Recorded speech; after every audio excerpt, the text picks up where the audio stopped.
Sabe o feed do seu Instagram com todas aquelas imagens e todas aquelas opiniões de pessoas que você concorda? Sabe a sua linha do tempo do antigo Facebook? Sabe aquele grupo de WhatsApp que tem pessoas que você assim compartilha das mesmas formas de pensar? Pronto! Elas são cavernas para você.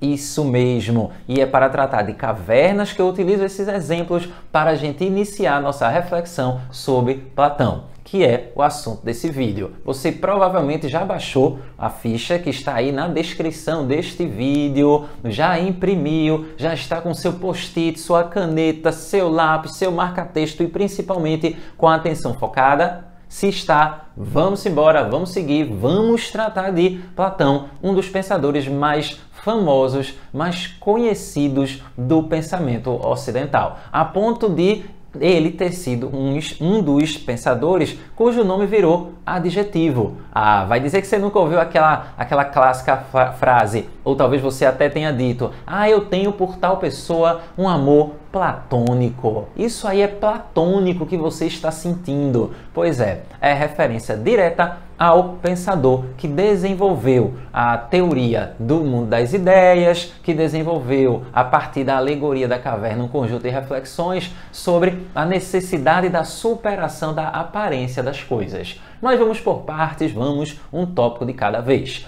Como você observa aí na sua ficha, a análise de caso traz inclusive esse texto de imagine um grupo de WhatsApp, imagine várias pessoas presas num grupo de WhatsApp.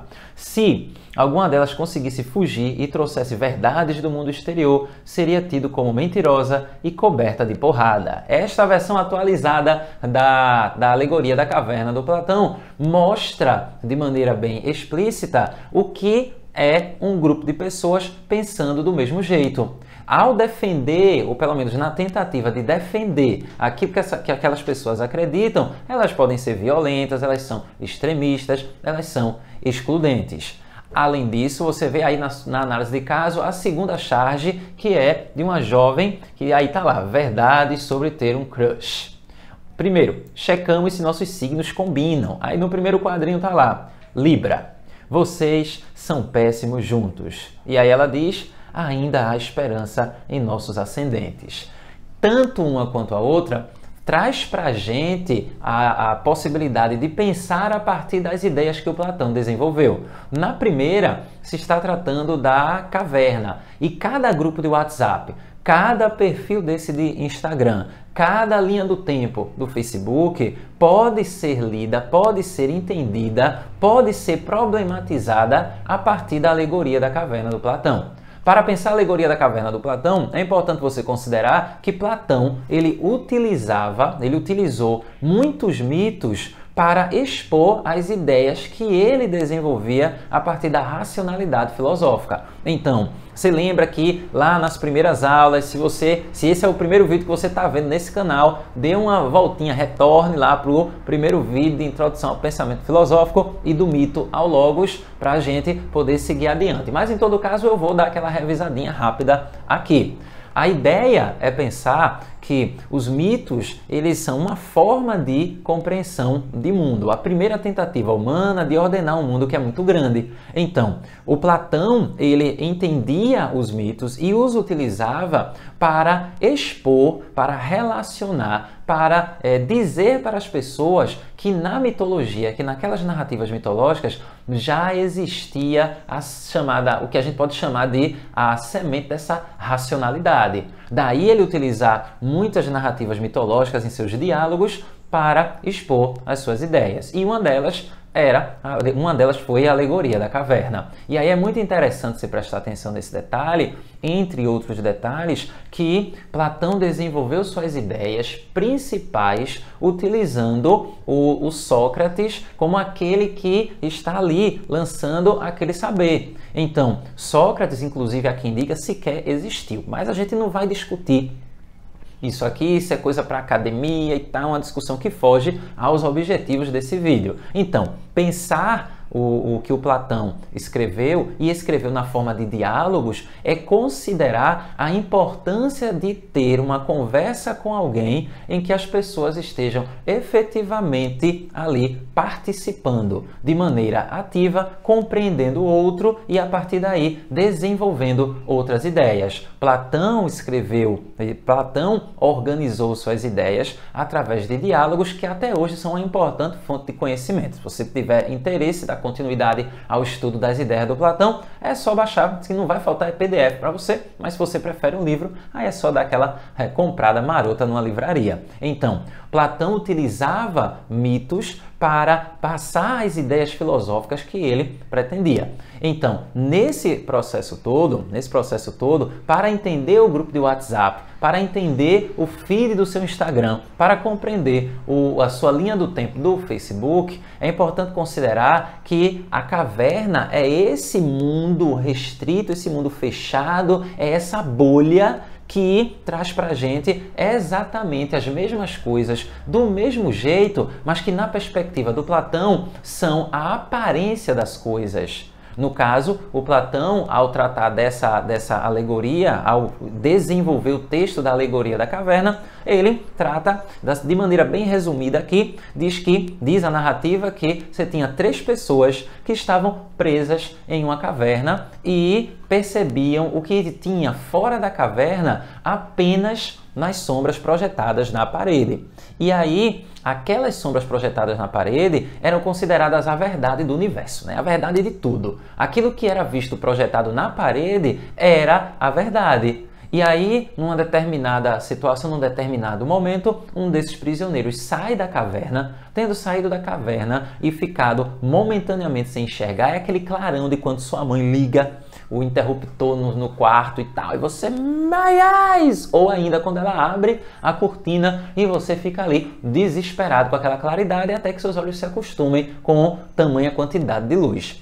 Depois que a visão do indivíduo que saiu da caverna se acostuma com a claridade, ele começa a ver aquilo que antes ele conhecia apenas pela projeção na sombra, ou melhor, a projeção da sombra na parede da caverna. E aí ele, meio que, para usar um termo contemporâneo, aí ele endoidou o cara e tá vendo tudo aquilo, entrando em contato com tudo aquilo e tal. Depois que ele entra em contato com o máximo de coisas que ele pôde, aí ele vai e retorna à caverna. Ele retorna à caverna todo animado, serelepe, para falar para as outras pessoas aquilo que ele tinha visto e principalmente para mostrar para elas, para tirá-las dali e para que elas pudessem enxergar a verdade. Não acreditaram nele. Como diz a charge da nossa análise de caso, as pessoas não acreditaram e encheram o cara de porrada.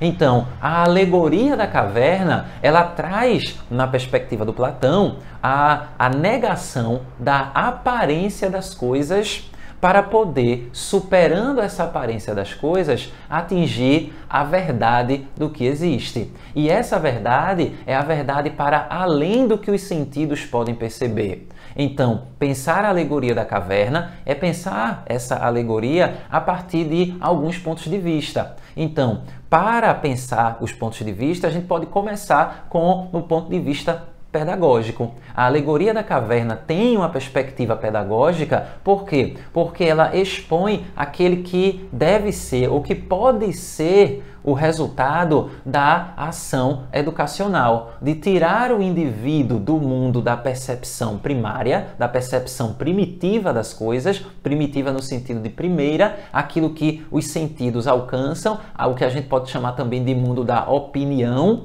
e esse processo educacional levaria o indivíduo a sair dessa caverna e entrar em contato com aquilo que está para além do que os sentidos podem perceber, além do que a vista alcança. Então, na perspectiva pedagógica, a alegoria da caverna mostra como esse conhecimento ele pode ser atingido, o conhecimento verdadeiro, o conhecimento do bom, do belo, do absoluto, aquilo que é mais verdadeiro, porque é a verdade em si das coisas, através da educação. Uma educação que leve o indivíduo a superar a percepção, para usar um termo contemporâneo, do chamado senso comum. numa perspectiva aplicando essa ideia, a educação, vamos pensar no caso do nosso país, a educação no Brasil, se a gente fosse pensá-la a partir da perspectiva platônica, ela deveria funcionar a partir dessa superação das aparências, a partir dessa apropriação de uma autonomia no sentido de entendimento do mundo que levaria as pessoas a viver uma vida bem melhor vivida por não aceitar de maneira passiva aquilo que é a verdade aparente do que é exposto para elas. E essa verdade aparente é a verdade aparente de tudo. São as crenças, são as ideias políticas, são os sentimentos, são as crenças religiosas. Tudo isso, na perspectiva pedagógica do mito da caverna, seria superado a partir de um processo educacional que desenvolvesse no indivíduo esse amor pelo saber, o amor à sabedoria. Daí a origem do termo filosofia, que você cansou já de ver por aí. Já na perspectiva política, o mito da caverna, a alegoria da caverna, traz o indivíduo que sai da caverna, ele supera aquilo que seria os elementos mais rasos da arte de governar. Governando, ou melhor, entenderia o político que saindo da caverna, ele retornaria compreendendo a partir de uma perspectiva acima do que geralmente se trata e se aborda quando se está tratando da gestão da vida pública, da gestão da vida das pessoas, em suma, da política. Sendo a política a arte de governar as cidades, a arte de gerir o destino das pessoas em uma cidade, então o governante que saiu da caverna, que saiu desse mundo da doxa, o mundo da opinião, o mundo do que é aparente, ele governaria de maneira racional e de maneira a cumprir um papel que seria o papel de uma gestão da cidade, uma gestão da vida das pessoas, para além desses preconceitos, para além dessas discriminações, para além daquilo que seria mais raso. Já a perspectiva epistemológica, aí a gente teria o que cabe ao filósofo fazer. O indivíduo, ao sair da caverna, ele inicia essa jornada rumo ao conhecimento da ideia da coisa. A ideia da coisa é essa verdade. O filósofo, então, voltaria para o mundo, para esse mundo sensível, marcado pela presença do conhecimento sensível, para quê? Para levar as pessoas a realizarem o parto desse conhecimento, utilizando a ideia de Sócrates de que o filósofo seria a parteira, né? Ele faria o papel de parteiro do conhecimento que todos nós carregamos dentro do nosso ser. Então, vê. A alegoria da caverna tem uma perspectiva que é pedagógica, uma perspectiva que é política, uma perspectiva que é epistemológica. Epistemológica porque diz respeito à teoria do conhecimento, a tentar entender como é que nós conhecemos as coisas. Então, se eu aplico a alegoria da caverna na vida que nós vivemos, estamos cercados de cavernas o tempo inteiro. Então, não existe essa ideia de ser impossível viver em uma caverna. Por quê? Porque se essa caverna é a caverna das verdades que eu aceito, das verdades que me fazem organizar a percepção de mundo, então toda vinculação política, toda vinculação ideológica, todo conjunto de ideias filosóficas são cavernas. A partir daí, lidar com o conhecimento dessa forma, lidar com a vida, entendendo que o conjunto de ideias sempre serão cavernas, é não se adequar, não aceitar prontamente as sombras que são projetadas na parede da caverna que nos cabe. Sendo a caverna que nos cabe aquela que aparentemente soluciona todas as nossas questões. Todas as nossas questões que atendem à busca de uma vida bem vivida, ou pelo menos aparentemente uma vida bem vivida. Só que quando eu penso essa alegoria da caverna, eu tenho que considerar uma outra coisa muito importante. O momento em que o indivíduo, que aquelas pessoas todas estão olhando para a parede da caverna e vendo aquelas sombras projetadas lá, elas estão no mundo da doxa, do conhecimento atrelado à opinião. É o chamado conhecimento raso, é aquilo que se chama em sociologia de senso comum. E o que é que compõe essa doxa? O que é que compõe essa opinião? Você tem ali as crenças, você tem ali a percepção imediata das coisas, você tem a crença religiosa, você tem aquilo que se coloca como juízo de valor, julgando certo e errado, apenas a partir do que se percebe.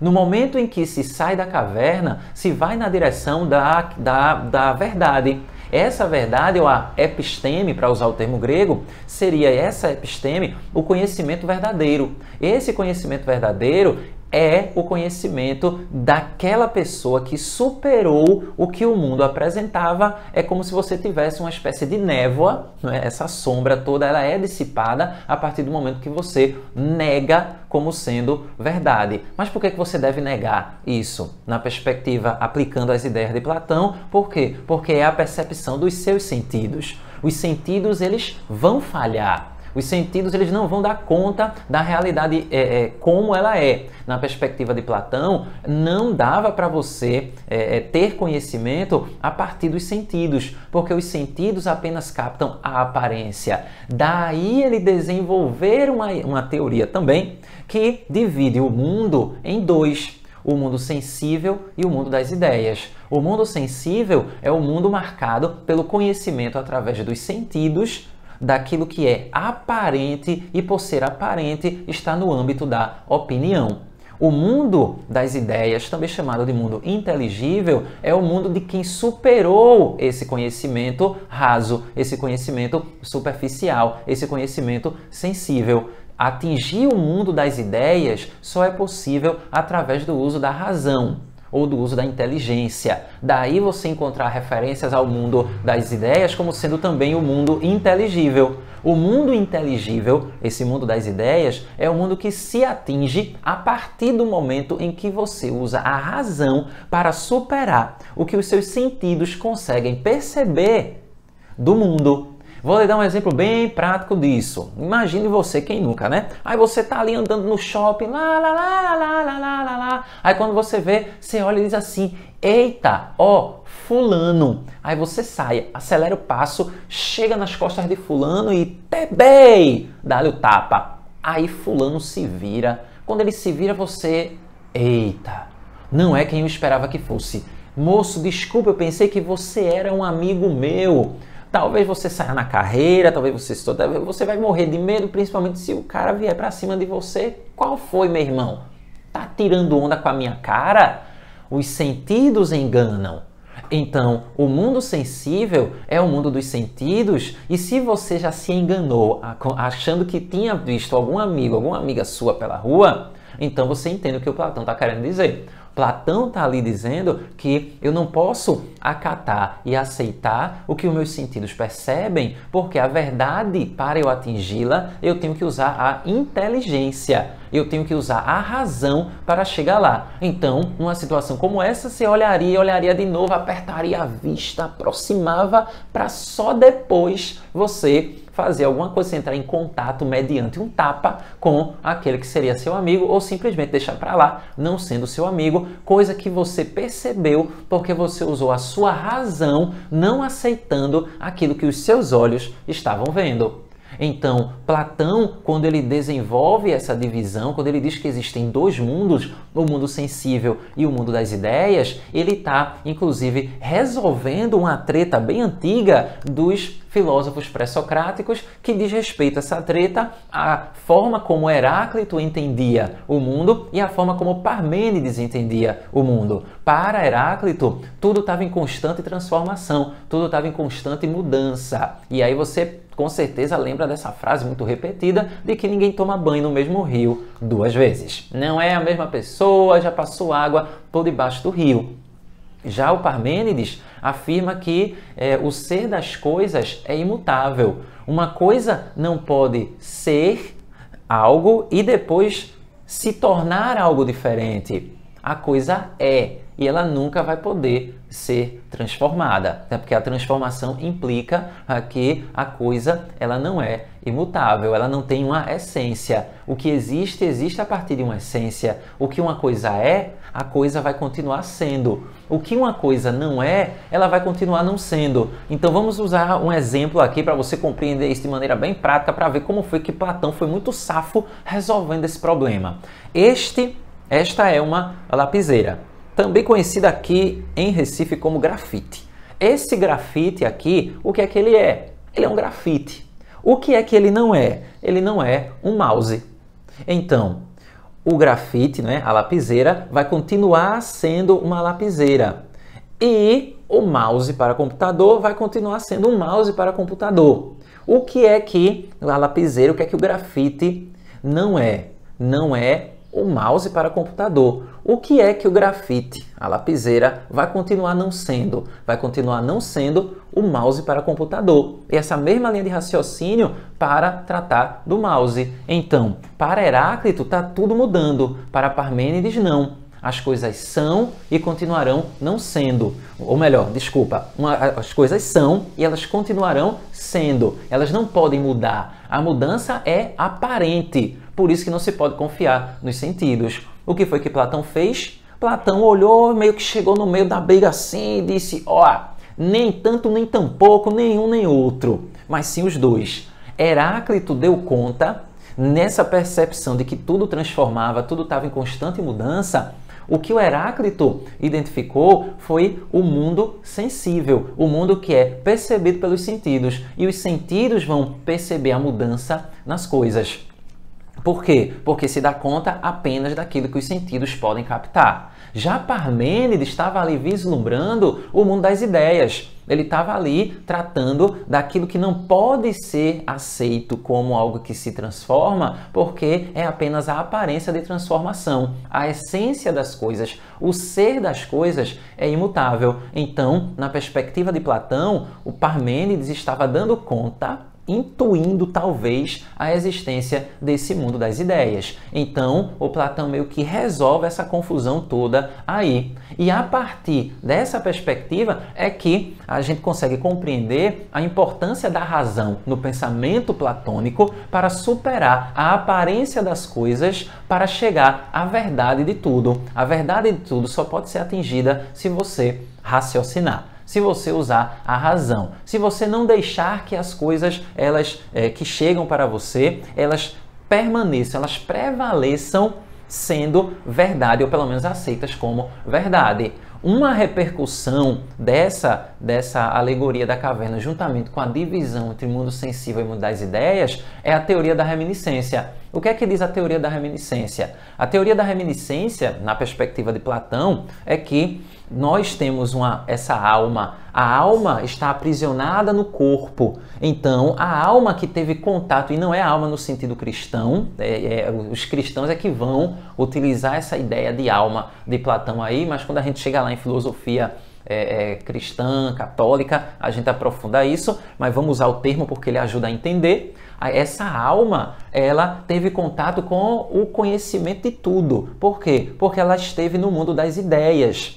Quando decide a alma vir para o mundo sensível, ela vai passar pelo rio do esquecimento. E dependendo da quantidade de água que ela bebeu, né, ao passar por esse rio do esquecimento, ela vai ter uma predisposição maior ou menor para sair da caverna. É o que faz, na perspectiva de Platão, com que algumas pessoas tenham uma predisposição maior a ter acesso a determinados conhecimentos. Vamos aplicar isso. Tá ligado? Se você tem aquela dificuldade em matemática e tal, enquanto seu coleguinha é impressionantemente incrível, fantástico e extraordinário na matemática, você olha para a ideia de Platão e você entende por quê. Porque na hora em que a sua alma passou pelo rio do esquecimento, você bebeu água demais no que se refere ao conhecimento matemático. E daí, aliás, você bebeu água de menos, né? Peraí.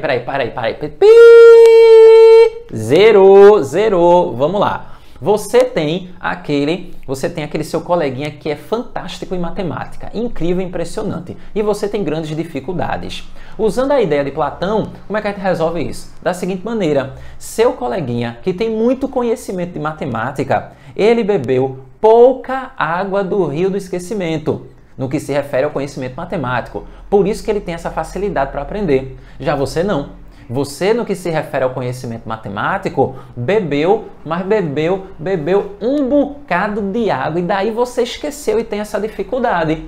Entende como é que funciona aí a aplicação da ideia do Platão no que se refere a isso? Por isso que algumas pessoas, se eu aplico as ideias de Platão, por isso que algumas pessoas parecem ter essa predisposição mais crítica, problematizadora. Por quê? Porque nessa transição do mundo sensível, ou melhor, do mundo das ideias para o mundo sensível, a passagem pelo rio do esquecimento foi, para usar um termo moderno, né, um termo nosso, foi menos traumática. Então ela conseguiu reter muita coisa das ideias todas que estão neste mundo inteligível. Então, nessa perspectiva, essa teoria da reminiscência faz com que a gente consiga lembrar do conhecimento que nós carregamos a partir do contato com um parteiro que seria um filósofo. Se a gente fosse aplicar aos dias de hoje, seria o papel do professor, da professora, que auxilia você a colocar para fora o conhecimento que você já tem sobre tudo aquilo que você está estudando. No que se refere à política, aí onde começa uma grande polêmica em relação às ideias do Platão, é porque Platão, no que diz respeito à política, ele pensou em um governo ideal. E o governo ideal para Platão era um governo republicano, mas um governo republicano que fosse governado por filósofos reis. Por que isso? Lembra da alegoria da caverna? O filósofo, no que diz respeito a sair da caverna, ele também vai superar não apenas o conhecimento sensível, mas no que diz respeito à política, as formas de gerir a cidade que não vão atender ao que é fundamental na política, que é garantir que as pessoas elas vivam bem.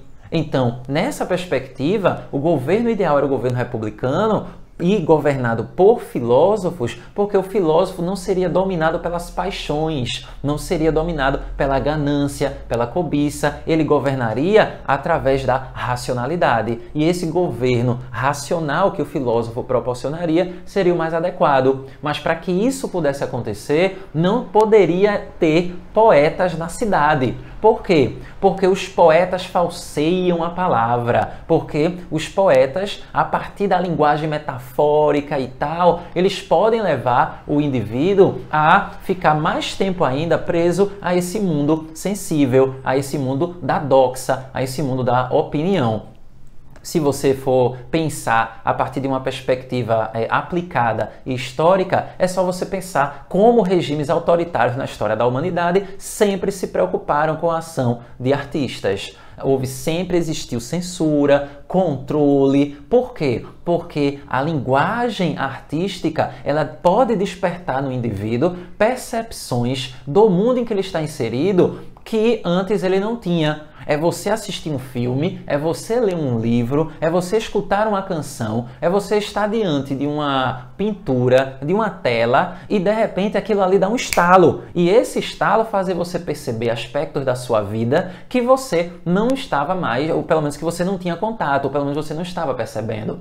No caso da República de Platão, o artista, principalmente o poeta, pelo uso que ele faz das palavras, ele poderia enganar tranquilamente os indivíduos e, ao final das contas, isso prejudicaria a manutenção do governo, a manutenção do regime republicano. Então, Platão é um pensador que nos ajuda a pensar e a refletir para a ação no mundo em que nós estamos inseridos. Por quê? Porque, veja, quando você entende a ideia de Platão e procura aplicá-la, você não vai se deixar ficar no mundo criado pelas propagandas, pelos comerciais de TV. Você não vai se deixar iludir pelos discursos políticos, pelas falas ideológicas de qualquer grupo.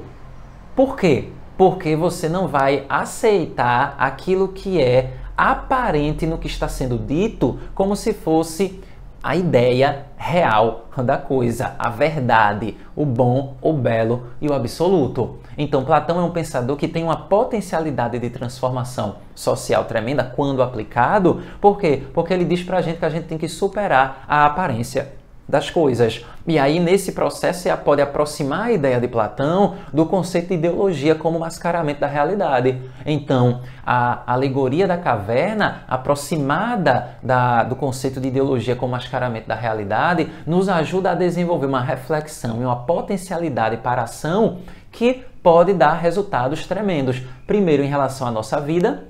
O que é que você pensa na sua vida? Pense na sua vida.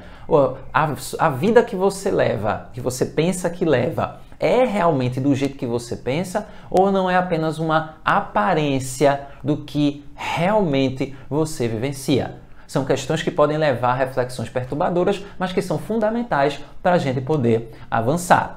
Com isso, a gente conclui esse vídeo sobre Platão. Eu peço a você que, se gostou do vídeo, esse é seu primeiro vídeo, assista aos outros, inscreva-se no canal, curta a nossa página no Facebook, meu perfil no Instagram, vez ou outra tem postagem lá de texto, de esquema monstro para ajudar você a estudar. Tem o site salveandofeitosa.com.br, me siga no Twitter também e o mais importante, se inscreva, ative o sininho para você receber todas as notificações quando os vídeos novos eles forem lançados. E experimente pensar.